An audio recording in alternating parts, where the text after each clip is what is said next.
Hi everyone, welcome back to my channel. This is Himanshu Deka and you are watching Fit and Hit Assam. Guys, আজি কথা পাতিম জিমত নতুনকে join কৰা লৰাখিনিয়ে যাৰ এজ 17, 18, 19 এনেকুৱা থাকে। তো তেওঁলোকে জিমত জয়েন কৰি কি মিস্টেক্স কৰা মই দেখাব সচৰাচৰ কি ভুল কৰিব নালাগে জিমৰ এই বিগিনিং টাইম খিনিত সেইখিনি অকম ডিসকাস কৰিব কাৰণে যত্ন কৰিম। মই জিম জয়েন কৰিছিলো ক্লাস 12ত। তো এই গুটে ফেজ খিনি ময়ো পাৰ কৰি আহিছো। জিমত জয়েন কৰি উঠি প্ৰথম কেইদিনমান কেনেকুৱা লাগে মই ভালকে জানো বস্তুটো। আমাৰ সবৰে প্ৰাইমাৰী গোল থাকে কেনেকে অকমান হাত কেখন ডাঙৰ কৰিব পাৰি যাতে টি-শাৰ্ট পিন্ধিলে ফিট হয় যাতে দেখিলে গম পায় আৰু যে ই জিম যায়। তো মই বহুত মিস্টেক্স কৰিছো। ইনফেক্ট মই প্ৰথম 1.5 বছৰ মান কেতিয়া লেগ ট্ৰেইন কৰা নাই কাৰণ মোক কোনোবাই কৈছিল কি যে প্ৰথম লেগ ট্ৰেইন কৰাৰ দিনা ইমান বিষ উঠে মানে বিষত জ্বৰ উঠি যায়। সেইকাৰণে সেই ভয়তে মই বহুত দিন লেগ ট্ৰেইন কৰা নাছিলো।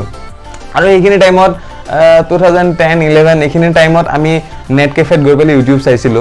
তো তেতিয়া ফিটনেস ইউটিউব চেনেলো অকল ইংলিছতহে আছিল আৰু তেতিয়া মানে ইংলিছ বুজি নাপাওঁ আমি। তো সেইকাৰণে জিম মন যায় জিমত যি চাই সেই কৰিছিলো আৰু উল্টা তো মই বহুত মিস্টেক্স কৰিছো বাট এতিয়াহে কিছুমান বস্তু শিকিছো ৰিসেন্টলি আৰু এতিয়াও শিকি আছো নতুন বস্তু ফিটনেছৰ বিষয়ে নিউট্ৰিচনৰ বিষয়ে। তো তোমালোকে যাতে এই ভুলখিনি নকৰা জিমত যিখিনি বিগিনাৰ জয়েন কৰিছা তোমালোকে যাতে এই মিস্টেক্সবোৰ ৰিপিট নকৰা সেইকাৰণে এই ভিডিওটো মই বনাইছো তাকে অকমান ডিসকাস কৰিব কাৰণে যত্ন কৰিছো। তো গাইজ নাম্বাৰ 1 মিস্টেক আৰু সবতকে ডাঙৰ মিস্টেক যেটো বুলি মই ভাবো হেতু হৈছে আমাৰ লৰাখিনি জিমত আহি পেলে ঢেৰ কিবা আইসোলেশন এক্সাৰসাইজ কৰে কাৰণ সবৰে গলে হেতু থাকে কাৰোবাক বাইসেপ লাগে কাৰোবাক ট্ৰাইসেপ লাগে কাৰোবাক অকল শোল্ডাৰ লাগে। তো গাইজ আইসোলেশন মুভমেন্ট একো বেয়া নহয় অলৰেডি মই আইসোলেশন ভাৰ্সেস কম্পাউন্ড এক্সাৰসাইজ এটা ভিডিও বনাইছো যদি এই ভিডিওটো চোৱা নাই ভালকে চাই লবা ভিডিওটো মই ডেসক্ৰিপশন বক্সত লিংক দি দিম। বাট ইয়াতে এটা প্ৰবলেম হৈছে গাইজ আৰু যেটো কথা তোমালোকে বুজি পাব লাগিব জিমত জয়েন কৰাৰ যি প্ৰথম 1.5 বছৰ 2 বছৰ এইখিনি টাইমত তোমালোকে যিমানে ভুলভাল এক্সাৰসাইজ নকৰা যিমানে বেয়া ফৰ্মত এক্সাৰসাইজ নকৰা তোমালোকৰ বডিটো গ্ৰো হ'ব কাৰণ যেতিয়া তোমালোকে জিমত জয়েন কৰি নতুনকৈ এক্সাৰসাইজ ষ্টাৰ্ট কৰা সেইখিনি টাইমত তোমালোকৰ বডিটো ৰেজিস্ট্যান্স ট্ৰেইনিংৰ প্ৰতি একদম ফ্ৰেশ হৈ থাকে তোমালোকৰ মাসল টিস্যু বিলাক একদম ফ্ৰেশ হৈ থাকে সেইকাৰণে বহুত ভাল ৰেসপন্ড কৰে। বাট যেতিয়া 2.5 বছৰ হ'ব 3 বছৰ হ'ব তাৰ পিছত লাহে মাসল গ্ৰো হোৱা স্লো হৈ যাব বহুত স্লোলি মাসল গ্ৰো হ'ব স্ট্ৰেংথ তোমাৰ নাবাঢ়া হ'ব লাহে প্লেটিউ হ'ব ঠিক আছে।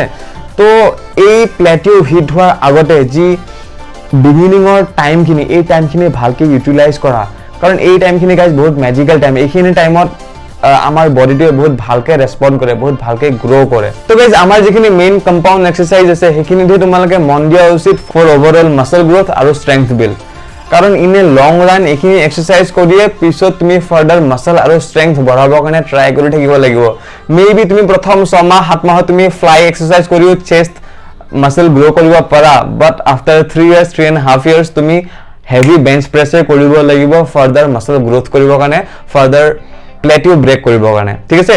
তো মই যিখিনি মেইন কম্পাউন্ড এক্সাৰসাইজ যিখিনি মেইন কম্পাউন্ড লিফট সেইখিনি নাম কৈ দিছো যাতে তোমালোকে এইখিনিত বেছিকে ফোকাস কৰিব পাৰা যাতে এইখিনি এক্সাৰসাইজ কৰি এই বিগিনিংৰ টাইমখিনতে ভালকে ষ্ট্ৰেংথ আৰু মাসল বিল্ড কৰিব পাৰা। এইখিনি হৈছে ভাৰ্টিকেল পুল মানে চিন আপস লেটস পুল ডাউন হৰাইজন্টেল পুল মানে তোমাৰ বেন্ট ওভাৰ বাৰবেল ৰো বা ওয়ান আৰ্ম ডাম্বেল ৰো ঠিক তেনেকে ভাৰ্টিকেল পুশ মানে তোমাৰ মিলিটাৰী প্ৰেছ অৰ ডাম্বেল প্ৰেছ ঠিক তেনেকে হৰাইজন্টেল প্ৰেছ মানে তোমাৰ ফ্ল্যাট বেঞ্চ প্ৰেছ আৰু ডাম্বেল প্ৰেছ আৰু স্কোয়াট আৰু ডেডলিফট বাস এইগিটা এক্সাৰসাইজত ভালকে ফোকাস কৰা এইগিটা এক্সাৰসাইজ ভালকে শিকিলোৱা জিমত কোনোবা জানা মানুহৰ পৰা ফৰ্মবোৰ শিকা টেকনিকবোৰ শিকা আৰু এইখিনি এক্সাৰসাইজতে ষ্ট্ৰেংথ বিল্ড কৰাব ট্ৰাই কৰা তেতিয়া তোমাৰ নিজে মাসল গ্ৰোথ হ'ব আৰু লগতে অলপ আইসোলেশন মুভমেন্টটো ৰাখিবা বাট ফোকাস সদায় প্ৰায়োৰিটি সদায় কম্পাউন্ড এক্সাৰসাইজ খিনিক দিবা।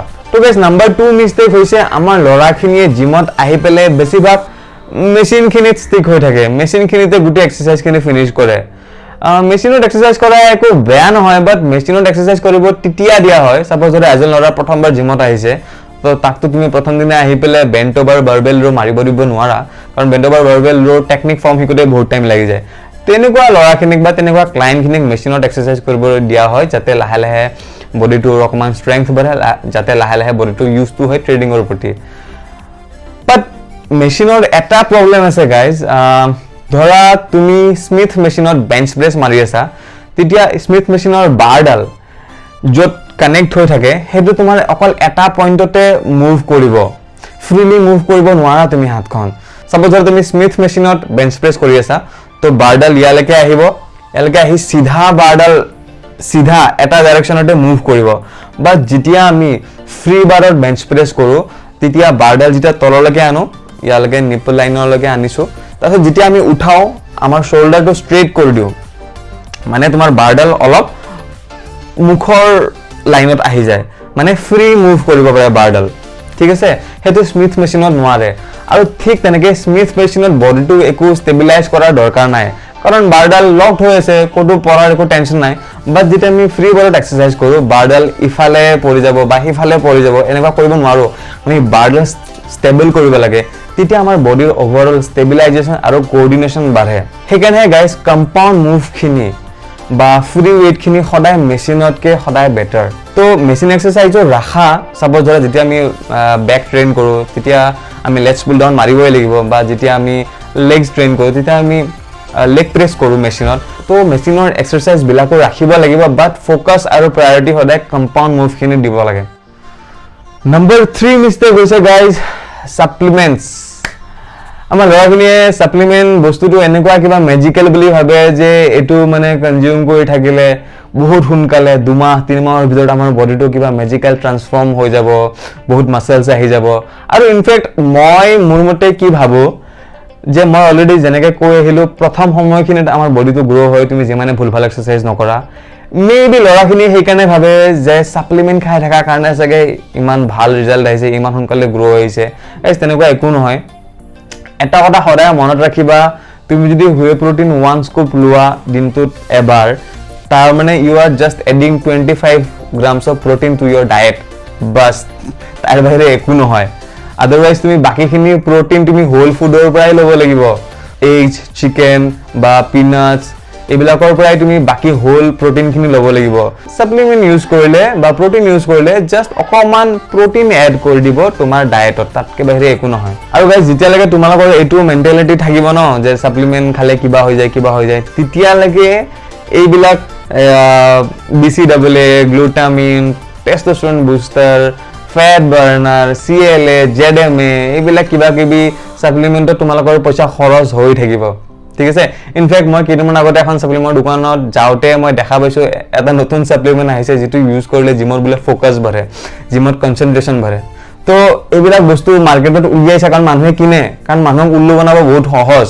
আৰু অলৰেডি মই যিটো কৈছোঁৱে, ছাপ্লিমেণ্ট অকল দুটাই জৰুৰী। If you are not preparing for competition or any contest, তেতিয়াহ'লে অকল দুটা ছাপ্লিমেণ্টে আমাৰ জৰুৰী, এটা হৈছে হুৱে প্ৰটিন আৰু এটা হৈছে ক্ৰিয়েটিন মনোহাইড্ৰেট। বাছ এই দুটা ছাপ্লিমেণ্টে এনাফ, বাকী একো ছাপ্লিমেণ্ট নালাগে আমাৰ জেনেৰেল ফিটনেছৰ কাৰণে। তো গাইজ আল্টিমেটলি মই এইটোৱে ক'ব বিচাৰিছোঁ যে ছাপ্লিমেণ্টত ইমান একো মাথা মাৰি থাকি লাভ নাই। ছাপ্লিমেণ্টত পইচা খৰচ কৰি থকাতকৈ সেইখিনি পইচা তুমি হোল ফুডত ইনভেষ্ট কৰা, তোমাৰ গোটেইখিনি কেলৰিজ ট্ৰাই কৰা হোল ফুডৰ পৰা কনজিউম কৰিবৰ কাৰণে।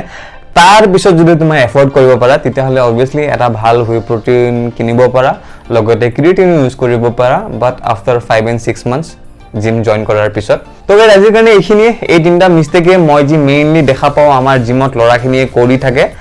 তো কম্পাউণ্ড লিফ্টখিনি ভালকৈ শিকা, কম্পাউণ্ড এক্সাৰচাইজখিনিৰ টেকনিকবোৰ ভালকৈ শিকা, আইচলেশ্যন মুভমেণ্টত ইমান গুৰুত্ব দিব নালাগে, মেইন মুভছখিনি ভালকৈ শিকা, ষ্ট্ৰেংথ বঢ়োৱা, তেতিয়া তোমাৰ মাচল বাঢ়িব, তেতিয়াহে আফটাৰ 3.5 years অলৰেডি তোমাৰ এটা ভাল ফিজিক থাকিব। ছাপ্লিমেণ্টত বেছি গুৰুত্ব দিব নালাগে, মেইন হোল ফুডখিনিত বেছি গুৰুত্ব দিয়া, that is enough for your growth and recovery. আৰু এটা ৰিকুৱেষ্ট গাইজ, মই মোৰ ডেছক্ৰিপশ্যন বক্সত মোৰ ফেচবুক পেজটোৰ লিংক দি দিছোঁ, তাতো মই কিবা কিবি শ্বৰ্ট ভিডিঅ' মই আপলোড কৰি থাকোঁ, কাৰণ মই ইউটিউবত ভিডিঅ' বনাব অকল ছানডে সময় পাওঁ, বাকীখিনি মই মাজে মাজে এটা দুটা সৰু সৰু শ্বৰ্ট ভিডিঅ' বনাই পেলাই আপলোড দিওঁ মোৰ ফেচবুক পেজটোত। তো সেইখিনি চাইও তোমালোকৰ মেবি বেনিফিট হ'ব পাৰে। পেজটো লাইক কৰিবা। I shall see in the next video'. Till then, keep lifting, keep eating good, bye by.